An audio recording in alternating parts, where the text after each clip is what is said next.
Não, precisa não. Para ter a soma, não. Para ter a soma, precisa ser contínua. Se ela for contínua, tem uma implicação, tem uma propriedade. Mas para ter soma de rima, não precisa ser contínua, não. Posso somar, basta que a função esteja definida no intervalo fechado AB. Agora, quando ela é contínua, tem uma implicação aí. Mas vamos ver, então, já que você falou, tá? Vamos aproveitar o ensejo, né? O momento. E vamos considerar a seguinte situação.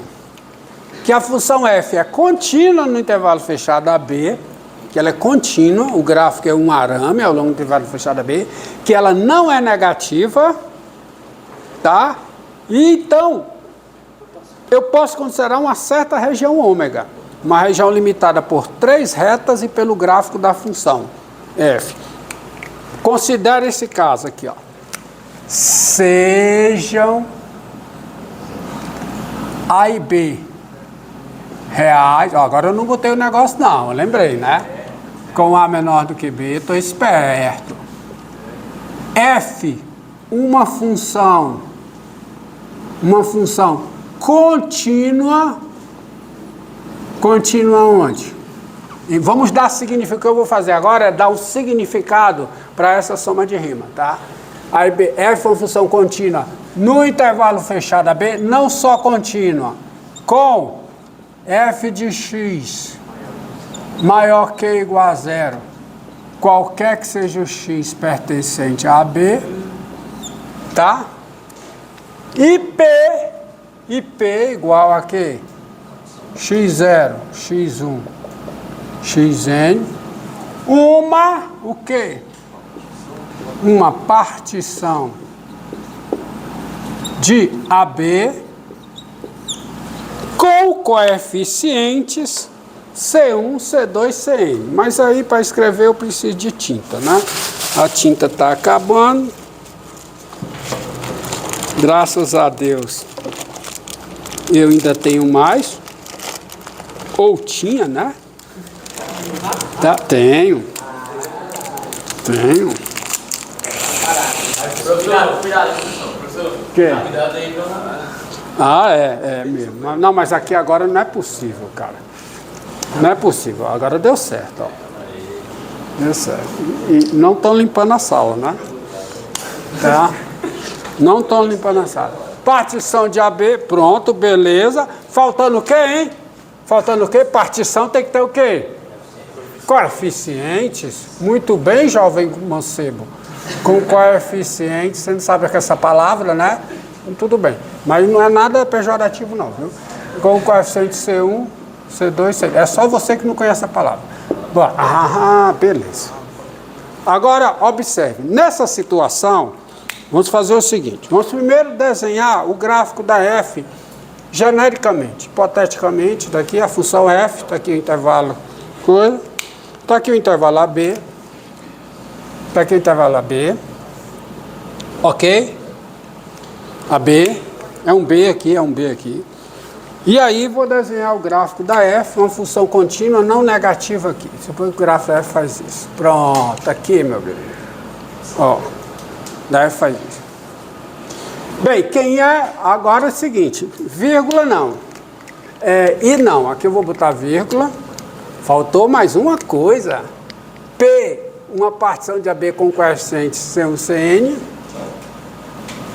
E ômega, a região em R2, a região dada por, que é uma região plana, dada por, sabe quem é ômega? Ômega é o conjunto formado por cada par xy de R2, tal que o x está entre A e B, o x está entre A e B, e o y está entre 0 e f de x. Ou seja, um par xy pertence a esse conjunto ômega, pertence a essa região ômega, se somente se a sua abscissa está entre A e B, então a abscissa dele está entre A e B, E a ordenada, que é a altura dele, está entre 0 e f de x. Então, o ponto tem que estar aqui. Ou seja, ele tem que estar na região limitada pelo eixo das abscissas, que é o eixo x. Na região limitada pelo eixo das abscissas, por essas duas retas aqui. Que reta é essa? Reta vertical x igual a b. A reta vertical x igual a A. E pelo gráfico da função. Ou seja, a minha região ômega é essa região aqui, ó.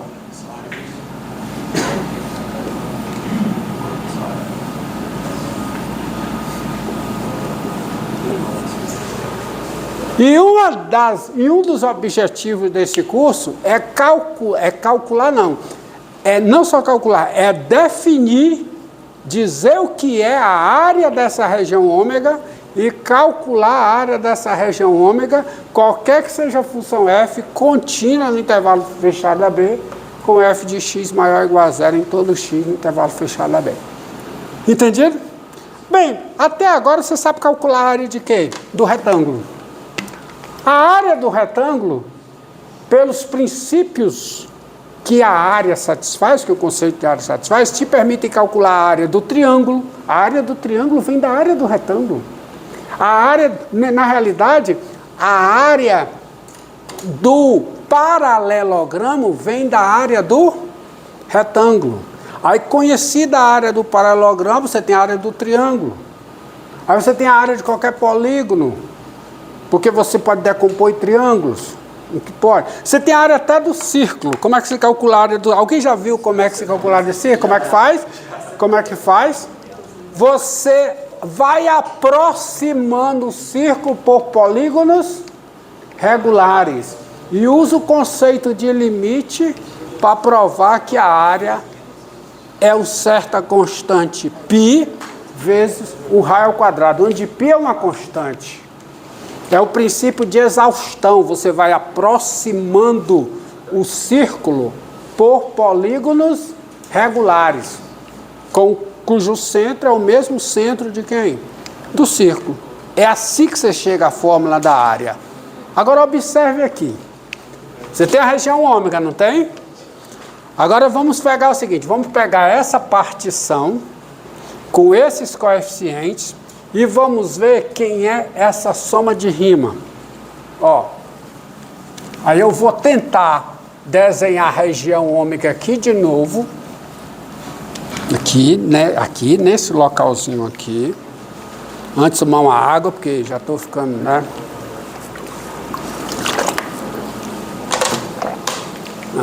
Agora vem aqui, ó. Preste atenção.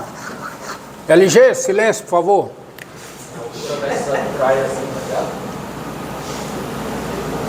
Tá? A e B, né? Olha como é, ó. Olha como é. Deixa eu ver se eu consigo reproduzir. Vamos lá, comecei aqui, né? Aí faz isso. Pronto, faz de conta que é a mesma, tá? A F. Tá igual, cara, ó. Acertei, uau. Aí tá aqui, a reta, aqui. Aí vou pegar uma partição aqui. Pega a seguinte partição. Tá aqui o A, o X0.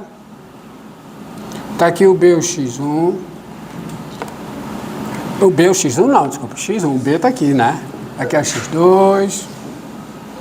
Aqui é o X3. Aqui é o X4. Numa partição, nem todos os não necessariamente os subintervalos têm o mesmo comprimento. Quando todos os subintervalos da partição têm o mesmo comprimento, você diz que a partição é uniforme. Ou seja, quando o ΔX1 é igual ao ΔX2, que é igual ao ΔX3, que é igual até o ΔXN, você tem a partição uniforme. Tá? Não necessariamente uma partição é uniforme, tá bom?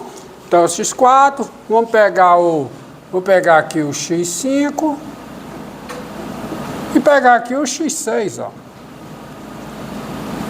Pegar com n igual a 6. Certo? x0, x1, x2, x3, x4, x5, x6. Tá bom? Agora eu chego aqui e pego os coeficientes. Vou pegar aqui o coeficiente. Digamos que está aqui C1, C2. Coeficiente não necessariamente é o ponto médio. Tá? C3. Não? x0, x1, x2, x3, x4, x5, x6. N é 6. É uma setiupla. É uma setiupla. Mas são 6 subintervalos. Tá bom? C3, C4, C5, C6. Olha quem é a soma de rima. A soma de rima é quem? A soma de rima. Essa soma aqui, ó. Somatória sobre P, F de CI, delta XI. Nesse caso vai ser o quê? F de C1, delta X1, mais F de C2, delta X2, mais F de C3, delta X3, mais F de C4, delta X4, mais quem? F de C5. Vai contando o tempo aí, garota, hein? Controlando o tempo aí. Mais o quê? F de C6, delta X6. Agora, vejamos. Vamos ver. Vamos ver quem é cada soma dessa, que é cada parcela. Quem é o F de C1 vezes delta X1? O F de C1, sabe o que é, meu garoto? É essa altura. Isso aqui é o F de C1. Isso aqui é o quê? F de C2. Isso aqui é o quê? F de C3. Isso aqui é o quê? F de C4. F de C5, certo? F de C6. Portanto, quem é a primeira parcela? F de C1 vezes delta X1. Isso é, nesse contexto aqui, nessa situação, a área de um retângulo, cuja base vale delta X1, tá aqui, e a altura, F de C1. Então, é a área desse retângulo. Quem é o F de C2 vezes o delta X2? É a área desse retângulo aqui. A altura, F de C2 vezes o delta X2. A terceira parcela é a área desse retângulo aqui. Altura, F de C2, base, desculpe, F de C3, delta X3. Quem é isso aqui? É a área desse retângulo.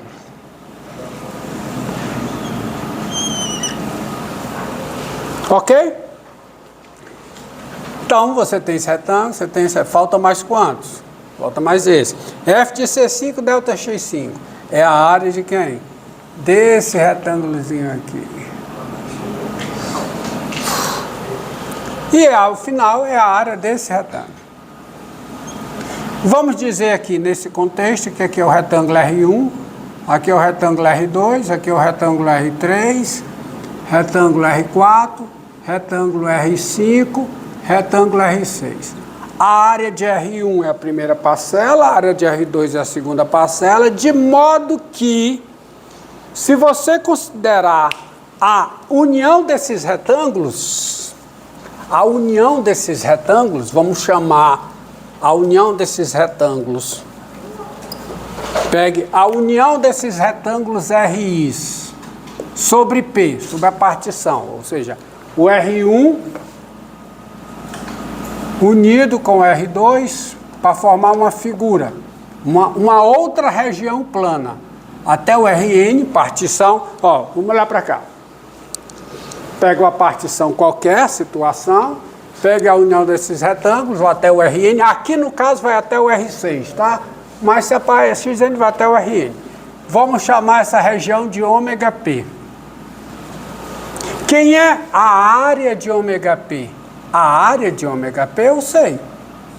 Eu não sei a área de ômega, mas a área de ômega P eu sei. é a área disso aqui. Mas a área disso aqui é a soma de rima.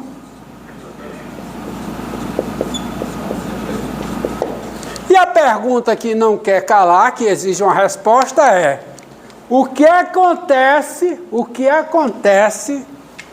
com o valor dessa área quando a partição é tomada cada vez mais fina, ou seja, com norma próxima de zero? Não é só com N grande, não. É com norma próxima de zero, porque a norma de uma partição ser um número próximo de zero relativo ao comprimento do intervalo implica duas coisas. Primeiro, que o N é grande, ou seja, eu tenho muitos subintervalos. E além disso, todos eles são intervalos pequenos. Então aqui, o que é que eu vou ter se a norma da partição é um número próximo de zero? Eu vou ter uma quantidade imensa de retângulos, todos eles finos, e eu tenho visualmente a seguinte impressão: se a norma de P for próximo de zero, a região ômega P ela é muito parecida com a região ômega. Só aqui você já vê que a união, o R1, união com o R2, união com o R3, união com o R4, união com o R5, união com o R6, isso é diferente do ômega que eu desenhei. Mas já parece. Não já parece? Já lembra. Imagina se eu botar aqui uma partição fina com 1 milhão de retângulos. Com 1 milhão de subintervalos. Desculpa, a partição tem subintervalos. Se eu pego uma partição com 1 milhão de subintervalos, todos eles bem finos, digamos que a partição seja uniforme, você vai conseguir distinguir o que é o ômega P, o que é o ômega? Chega uma hora que se fosse execuível o desenho, você não ia conseguir distinguir. Então, o natural diante disso é definível, eu não estou demonstrando, é definir a área de ômega como sendo o quê? O limite da área de ômega P, isto é, o limite da soma de rima quando a norma da partição vai para onde? Vai para zero. Você está entendendo? Entendeu agora por que vem toda essa história? Intervalo, partição, coeficiente, norma da partição, uma função, soma de rima da função, sobre o intervalo relativo à partição com seus coeficientes. É para você calcular o limite disso aqui quando a norma de P tende a zero. E aí tem uma definição. Tá? Então grave isso aí, esse argumento aqui, quando eu for definir a área, para você entender de uma maneira, quando eu for definir a área de ômega. Mas primeiro, pessoal, eu tenho que dizer o que é limite de uma soma, porque isso aqui não é limite de função. Você aprendeu o limite de função e aprendeu por épsilons e deltas, né? Pode não saber, mas aprendeu, né? Tá? Vamos lá.